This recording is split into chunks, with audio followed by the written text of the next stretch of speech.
السلام علیکم. Real world entertainment کی جانب سے ڈاکٹر شاہین ہے، یہ آپ سے مخاطب ہے. تمہاری چپ اور ہمارا لہجہ کبھی ملے ہوں گے کہ میں ڈرامہ جنٹلمین کے بارے میں آپ سے بات کرنے جا رہی ہوں. یہ گرین انٹرٹینمنٹ کی جانب سے پیش کیا جا رہا ہے. اسے لکھا ہے ہمارے ملک کے نامور رائٹر خلیل الرحمان قمر صاحب نے، اور اس کے پروڈیوسرز ہیں سمینہ ہمایوں سعید اور ثنا شاہ نواز. اس کے ڈائریکٹر ہیں حسم حسین. فوٹوگرافی کمال کی ہے، اور یہ ڈرامے سے زیادہ تو فلم لگتی ہے جیسے کہ سنیما کے لیے بنا گیا ہو. ہر سین پہ اتنی بھرپور توجہ دی گئی ہے کہ ایسا لگ رہا ہے کہ آپ سنیما ہال میں بیٹھے ایک اعلیٰ معیار کی فلم دیکھ رہے ہیں. دل لے لو بھائی، دل خریدو مت، خریدنے سے نہیں ملتا. اس میں ملک کے نامور اداکار ہیں جن کے بارے میں تھوڑی دیر میں آپ کو بتانے جا رہی ہوں. لیکن اس کا موضوع کیا ہے؟ یہ بھائی لوگوں کے بارے میں ہے. میں نے ایک فلم دیکھی تھی سن 2011 میں، اتفاقاً کہہ لیجیے، اور وہ اس طرح کہ مجھے انوائٹ کیا گیا تھا. مجھے خود بھی معلوم نہیں تھا، وہاں جا کے پتہ چلا کہ بھائی لوگ ہیں. جب میں نے اداکاروں کے نام دیکھے تو میں بہت سی امیدیں مجھے بہت اچھا لگا کہ بھئی یہ یقیناً ایک بہترین فلم ہوگی. اس میں دو مخالف گروپوں کی کہانی تھی.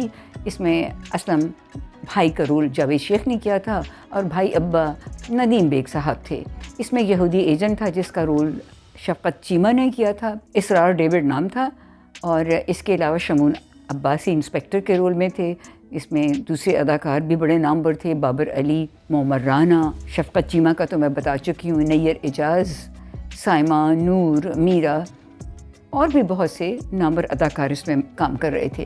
اور لوگوں کی اس سے بہت امیدیں وابستہ تھیں، لیکن یہ اتنا اچھا بزنس نہ کر سکی. کہانی میں اتنا دم نہیں تھا. اس کا اصل موضوع یہ تھا کہ بھائی لوگ، جو کہ عرف عام میں تو بھائی لوگ کہلاتے ہیں، لیکن یہ ایک یہی سمجھیں کہ شطرنج کے مہروں کی طرح ہے. اور ان مہروں کو کون کھیلتا ہے؟ سرکار، عمرا، شرفا. اور اس میں ایک کانسپیریسی تھیوری تھی کہ ایک یہودی ایجنٹ اسرار ڈیوڈ ہے، اور وہ اپنے گروپ کے ساتھ پاکستان کو تباہ کرنے میں مصروف ہے اور دہشت پھیلانا چاہتا ہے.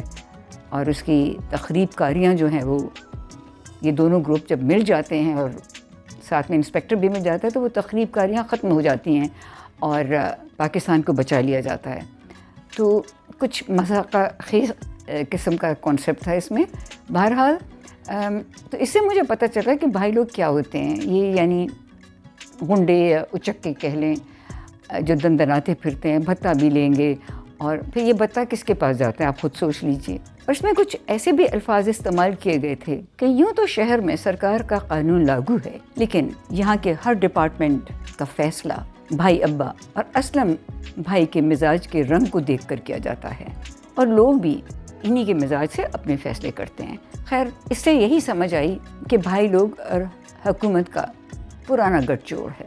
اور کون سب سے بڑھ کر فیصلے کرتا ہے، یہ تو آپ جنٹلمین کو دیکھ کر اندازہ لگائیے گا، اور یہی آپ فیصلہ کریں گے کہ اصل میں گنڈے کون ہیں، کیا بھائی لوگ ہیں یا کوئی اور لوگ. تو اس کے لیے اگر یہ ڈرامہ آپ دیکھیں تو بہت سی چیزیں آپ پہ واضح ہو جائیں گی. دوسری بات مجھے اس لیے اچھی لگی کہ اس میں ہماری جو بہت سی ویلیوز ہیں جو ختم ہو رہی ہیں، ان کو دوبارہ سے بحال کرنے کی کوشش کی گئی ہے. اور ایک ون لائن اگر میں دے دوں، ویسے تو خلیل الرحمان قمر صاحب کا کمال ہے کہ جو ایک 3 جملوں میں بات یا 3 لائنوں میں بات کی جائے، وہ آدھے جملے میں بیان کر دیتے ہیں، آدھی لائن میں بیان کر دیتے ہیں. تو میں اس طرح تو بیان نہیں کر سکتی، لیکن ون لائنر یہی بنتا ہے کہ اس میں ایک گنڈا جس کا رول ہمایوں سعید نے کیا ہے، نام ہے اقبال منا بھائی. وہ ایک حسین اور بڑی پڑھی لکھی اینکر کے عشق میں مبتلا ہو جاتا ہے اور اپنی زندگی کی ڈگر کو بدلنے کا فیصلہ کر لیتا ہے. لگتا تو یہی ہے کہ غنڈے سے جنٹلمین بننے جا رہا ہے. اور بھی اس میں بہت سے اداکار ہیں جن کا میں تھوڑی دیر میں آپ سے ذکر کروں گی. تو خیر، اس میں ایک بات مجھے ذرا تھوڑی سی عجیب سی لگی کہ ایک بڑی شائستہ اور پڑھی لکھی لڑکی ایک گنڈے کو سر عام ایک بڑے مجمع کے سامنے دبا کے تھپڑ لگاتی ہے. میری نوجوان لڑکیوں سے درخواست ہے کہ اگر وہ یہ ڈرامہ دیکھ رہی ہیں تو پلیز اس کی کاپی نہ کریں، تقلید نہ کریں. اکثر ہماری لڑکیاں ڈراموں سے بہت کچھ سیکھتی ہیں. گنڈا ہو یا کوئی شریف آدمی، ایک اچھی پڑھی لکھی لڑکی کوئی زیب نہیں دیتا کہ وہ ہاتھ اٹھائے. ہاتھ اٹھانا ایک اچھا فعل نہیں ہے، چاہے کتنا ہی غصہ کیوں نہ آئے. ایک شائستہ انسان جو پڑھا لکھا اور ایک جاہل میں یہی تو فرق ہوتا ہے کہ پڑھا لکھا آدمی اپنی گفتار سے، اپنی ریزننگ سے لوگوں کو قائل کرتا ہے. تو میری ویور سے یہ درخواست ہے کہ اس میں جو زرناب نامی لڑکی جس کا رول جمنہ زیدی نے کیا ہے، جو ایک منا بھائی کو تھپڑ لگاتی ہے، پلیز اس کی تقلید مت کیجیے گا.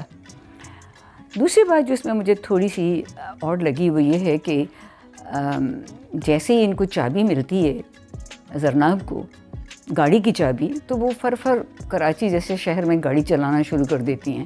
شاید وہ پہلے سے سیکھ رہی ہوں گی، ہو سکتا ہے کہ انہوں نے بہت سے لیسنز دیے ہوں، پہلے گاڑی چلاتی رہی ہوں.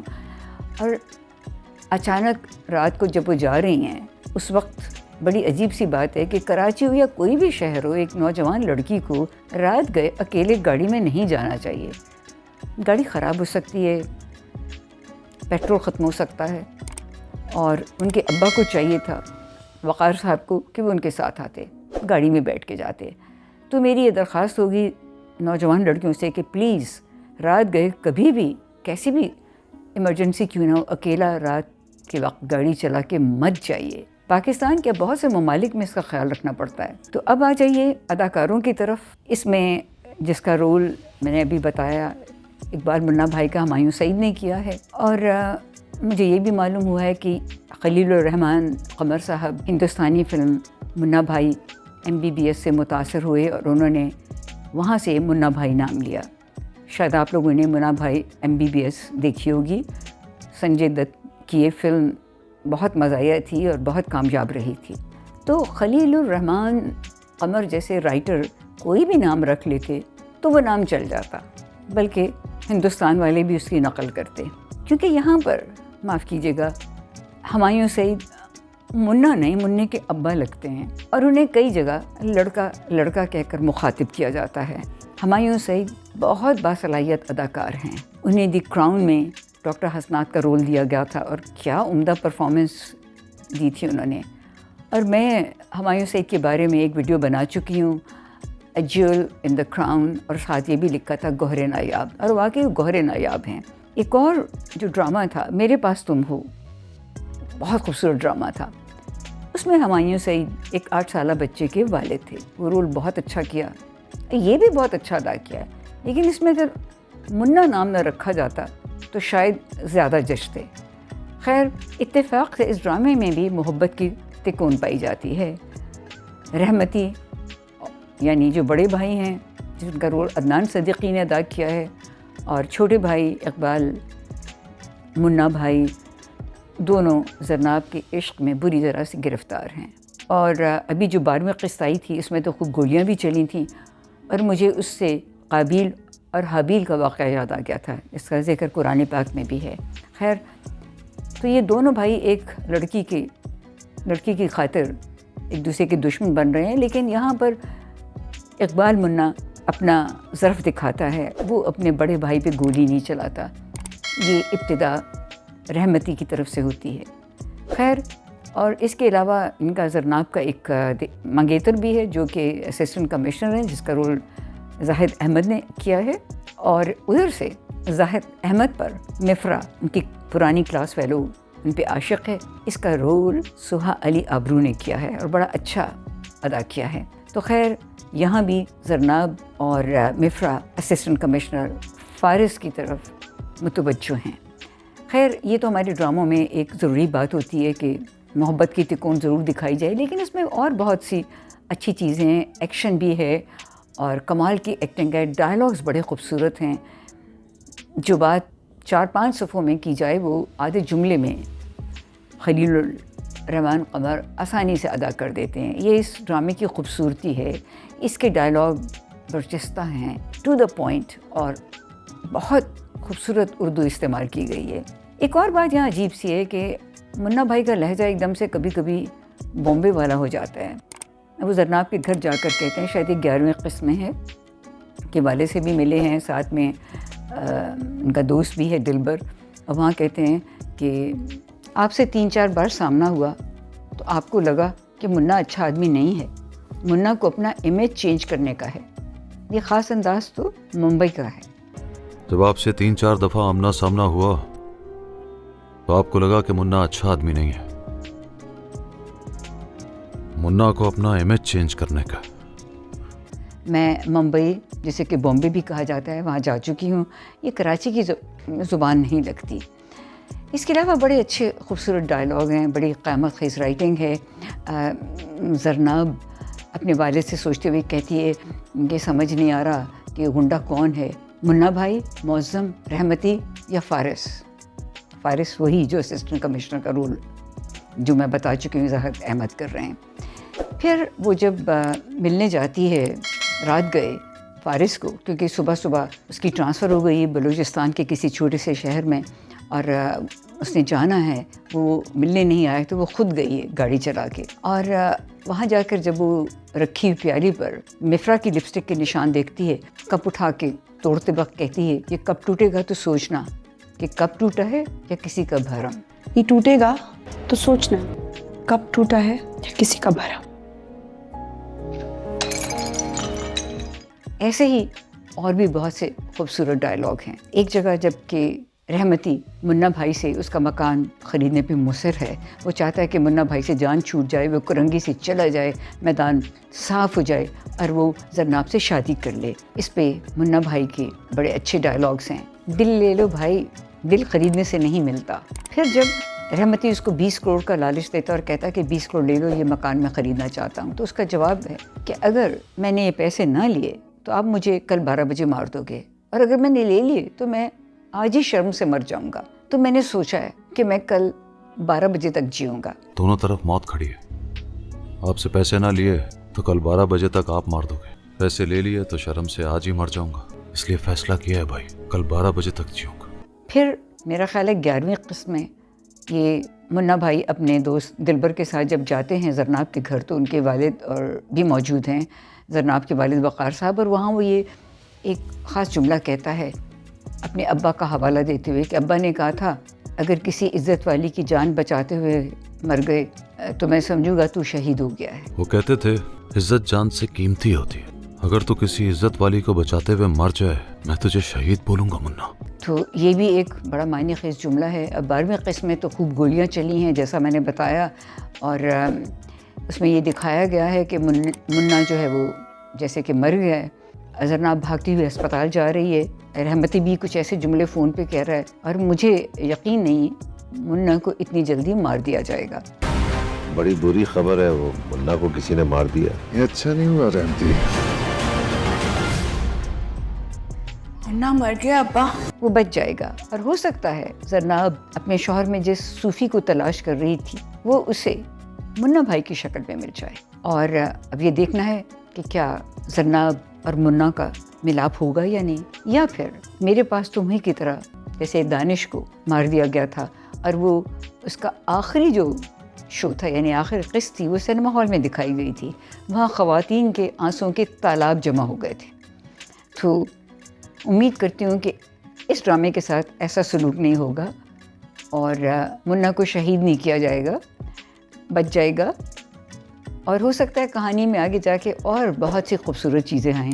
ویسے بھی ایک اچھے رائٹر کا کمال یہ ہے کہ وہ کسی وقت بھی کسی لمحے بھی کہانی کا رخ موڑ سکتا ہے، اس کا انجام بدل سکتا ہے۔ ایک اور بات کہتی جاؤں، اس میں معظم کا رول ثاقب سمیر نے بہت اچھا ادا کیا ہے۔ میں نے انہیں ہر ڈرامے میں منفی رول یا ولن کا رول ادا کرتے ہوئے دیکھا ہے، خاص طور پہ قابلی پلاؤ میں بھی، اور اسی طرح ایک ڈرامہ تھا رقیب سے، اس میں بھی۔ تو لگتا ہے کہ ان پہ ایک چھاپ لگ گئی ہے ولن کے رول کی، شاید وہ اور رول اس سے بہتر کر سکیں، یہ تو میں نہیں جانتی۔ اب آ جائیں احمد علی بٹ کی طرف، بہت اچھا رول ادا کیا ہے ہمیشہ کی طرح، بڑی بے ساختہ ایکٹنگ ہے ان کی، لیکن کہیں کہیں وہ بالکل بچہ جھمورا لگتے ہیں۔ تو اب دیکھتے ہیں کہ اس ڈرامے کا آگے جا کر کیا انجام ہوگا۔ ایک اور بڑا اچھا ڈائلاگ ہے جب زرناب اپنے منگیتر فارس سے پوچھتی ہے کہ جو 1 کروڑ روپیہ اس کے اکاؤنٹ میں اس نے جمع کروایا تھا، تو وہ کہتی ہے کہ وہ جو 1 کروڑ روپیہ تم نے جمع کیا تھا، بتاؤ کہ وہ کیا تمہاری کمائی تھی یا قیمت؟ اور پھر جب اس کے والد وقار صاحب جن کا رول خالد انم نے کیا، وہ فارس کے دفتر جا کر اسے وہ 1 کروڑ کا چیک دیتے ہیں، واپس کرتے ہیں یعنی، تو ان کے یہ الفاظ ہوتے ہیں، میرے ملک کی بربادیوں کے پیچھے ایسی ہی کمائیوں کا ہاتھ ہے۔ یہاں پر ہمیں دیانتداری کا سبق دیا گیا ہے اور بہت ہی اچھی مثال قائم کی گئی ہے۔ ایک اور جملہ، ایک اور ڈائلاگ قابل ذکر ہے جو مفرح فارس کو کہتی ہے، اس کو بار بار جتاتی ہے، اس سے زرناب سے عشق نہیں ہے، بس ایک ضد ہے اس کی۔ تو وہ اسے یہ کہتی ہے کہ مرد کی ضد اور گاڑی کے پیچھے بھاگتے ہوئے کتے میں فرق نہیں ہوتا۔ اس ڈرامے کا ٹائٹل سانگ بہت خوبصورت ہے، عاطف اسلم نے اسے گایا ہے، خلیل الرحمان قمر کی شاعری ہے اور دھن اس کی بنائی ہے نوید ناشاد نے، اور اس کا ایک ہی مصرع میں سنانے جا رہی ہوں، تم سے مل کر تمہیں نہ ملنا قسم خدا کی بڑی سزا ہے۔ تو یہ ایک بڑا ہی خوبصورت ڈرامہ ہے اور یہ پاکستانی ڈراموں کی ہسٹری میں ایک سنگ میل کا کام کرے گا، اور ہمیں امید ہے کہ خلیل الرحمان قمر صاحب آئندہ بھی ایسے ہی اسکرپٹ لکھتے رہیں گے۔ اب یہ فیصلہ تو آپ نے کرنا ہے کہ اصل غنڈے کون ہیں، اور یہ بھی کہتی جاؤں کہ ہر غنڈہ برا آدمی نہیں ہوتا اور ہر بڑا آفیسر ایماندار بھی نہیں ہوتا۔ آپ سے اجازت لوں گی، انشاءاللہ اگلے پروگرام میں ایک نئے موضوع کے ساتھ آپ سے ملاقات ہوگی۔ ہمارے چینل کو سبسکرائب ضرور کیجیے گا، اور ہاں اگر پسند آ جائے تو لائک بھی کیجیے گا۔ مجھے آپ کے قیمتی کامنٹس کا انتظار رہے گا۔ انشاءاللہ ان قریب ملاقات ہوگی، اپنا خیال رکھیے گا، اللہ حافظ۔